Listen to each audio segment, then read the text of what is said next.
उनको पकड़ना मुश्किल ही नहीं, नामुमकिन है। डॉन फिल्म का ये डायलॉग एक रियल लाइफ क्रिमिनल पर बिल्कुल फिट बैठता है, जो आधा वियतनामी था, आधा इंडियन, लेकिन पूरा धोखेबाज।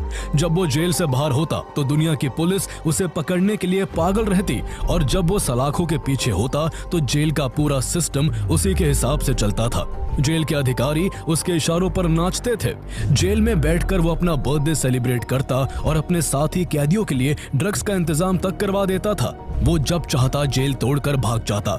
जेल से भागने के लिए उसने कभी बीमारी का बहाना बनाया तो कभी खून की उल्टियों का नाटक किया। वो भारत की तिहाड़ जैसी हाई सिक्योरिटी जेल से भी ऐसा फरार हुआ कि सब देखते रह गए। उसकी पहुंच का अंदाजा इसी बात से लगाया जा सकता है कि तिहाड़ जेल में रहते हुए उसने अपनी लाइफ पर बनने वाली हॉलीवुड फिल्म का $15 मिलियन में कॉन्ट्रैक्ट साइन किया था। उसका चेहरा फ्रेंच मॉडल जैसा था और बोलने का अंदाज किसी प्रोफेसर जैसा, लेकिन दिमाग इतना शैतान कि तुरंत इंसान की नसों तक में उतर जाता।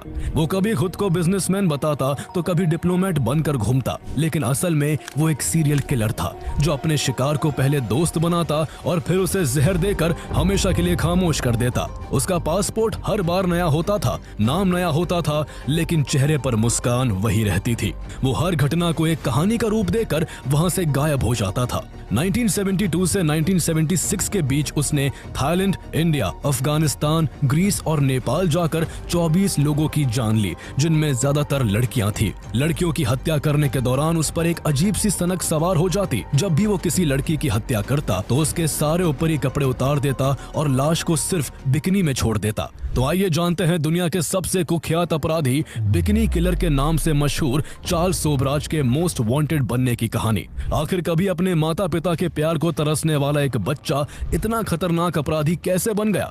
उसने भारत की सबसे सुरक्षित जेल तिहाड़ की सुरक्षा में सेंध कैसे लगाई? और आखिर ऐसा क्या हुआ कि इतनी लूट, ठगी और हत्याओं के बावजूद वो आज भी फ्रांस की खुली हवा में सांस ले रहा है? He's one of the world's worst and most notorious serial killers. How many times do you think you did that? 20?